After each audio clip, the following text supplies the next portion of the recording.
Assalamualaikum warahmatullahi wabarakatuh. Saya Wisela Aji Meliana dari kelas Farmasi 6B akan mempresentasikan tugas metopen yang berjudul Analisis Hidroquinon pada krim yang dijual di media sosial yang beredar di Kota Pemalang menggunakan metode spektrofotometri UV-Vis. Yang pertama ada bab 1 yaitu pendahuluan. Krim pemutih adalah salah satu jenis kosmetik yang mengandung zat aktif yang dapat menekan atau menghambat pembentukan melanin sehingga akan memberikan warna kulit yang lebih putih. Hidroquinon merupakan salah satu senyawa aktif yang sering ditambahkan dalam krim pemutih. Hidroquinon digunakan sebagai pemutih dan pencegah pigmentasi yang bekerja menghambat enzim tirosinase yang berperan dalam penggelapan kulit. Krim yang mengandung hidroquinon akan terakumulasi dalam kulit dan dapat menyebabkan mutasi dan kerusakan, sehingga kemungkinan pada pemakaian jangka panjang bersifat karsinogenik. Bab 2 yaitu ada tinjauan teori. Pertama ada definisi kosmetik. Kosmetik atau kosmetika berasal dari kata Yunani, yaitu kosmetikos, yang berarti keterampilan menghias atau mengatur. Kosmetik adalah sediaan atau paduan bahan yang siap digunakan pada bagian luar badan untuk membersihkan, memberi daya tarik, mengubah penampilan, melindungi supaya tetap dalam keadaan baik, memperbaiki bau badan, tetapi tidak untuk mengobati atau menyembuhkan suatu penyakit. Efek samping kosmetik yaitu ada iritasi, alergi, fotosensitasi, jerawat, intoksidasi, dan penyembuhan fisik. Berdasarkan cara penggunaannya, produk pemutih kulit dibedakan menjadi dua, yaitu whitening adalah pemutih yang mengandung bahan aktif yang kuat yang berfungsi memudarkan noda-noda hitam, tidak digunakan secara merata pada kulit, dan tidak digunakan pada siang hari. Yang kedua ada skin lightening. Skin lightening adalah suatu produk perawatan kulit yang digunakan dengan tujuan agar kulit pemakai tampak lebih putih, cerah, dan bercahaya. Produk lightening kategori ini dapat digunakan secara merata pada seluruh permukaan kulit.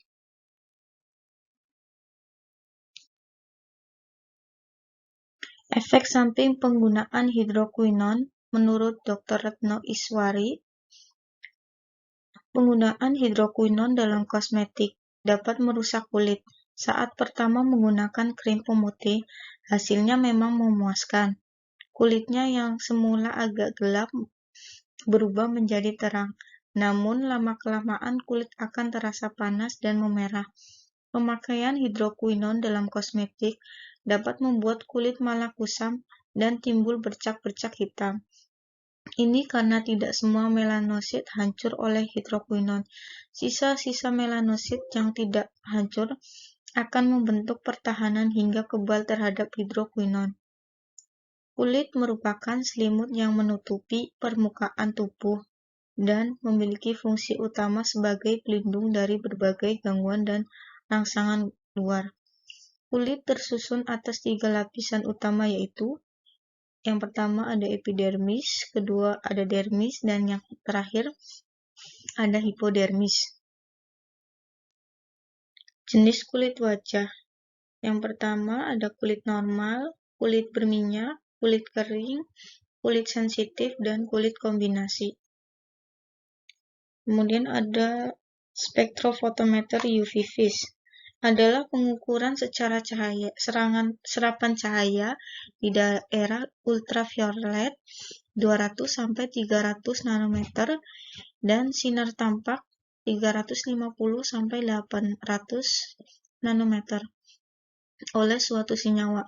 Serapan cahaya UV atau vis cahaya tampak mengakibatkan transisi elektronik, yaitu promosi elektron-elektron dari orbital keadaan dasar yang berenergi rendah ke ke orbital keadaan tereksitasi berenergi lebih rendah.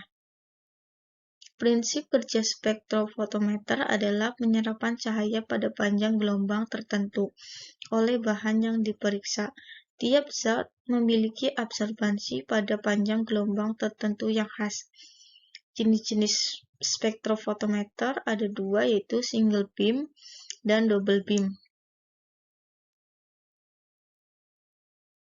Bagian-bagian spektrofotometer. Yang pertama ada sumber cahaya, monokromator, detektor, mikroprosesor, dan yang terakhir ada piranti pembacaan. Kemudian ada kerangka konsep. Untuk variabel bebasnya, krim pemutih wajah merek A, B, C, D, E yang dijual di media sosial. Variabel terikatnya, krim pemutih wajah mengandung hidroquinon. Kemudian ada definisi operasional. Yang pertama ada krim pemutih merek A, B, C, D, E adalah krim pemutih yang dijual di media sosial di Kota Pemalang. Hidroquinon adalah bahan kosmetik, hanya boleh digunakan untuk kuku artifisial dengan kadar maksimum sebesar 0,02% setelah pencampuran sebelum digunakan. Hindari kontak dengan kulit dan hanya boleh diaplikasikan oleh tenaga profesional. Kemudian ada identifikasi hidroquinon pada krim pemutih wajah dilakukan dengan metode spektrofotometri UV-Vis. Bab 3 yaitu metode penelitian. Yang pertama ada jenis dan rancangan penelitian, yang kedua lokasi dan waktu penelitian, yang ketiga variabel penelitian, yang keempat ada alat dan bahan, yang kelima jenis dan teknik pengumpulan data. Sekian dan terima kasih. Wabillahi taufiq wal hidayah. Wassalamualaikum warahmatullahi wabarakatuh.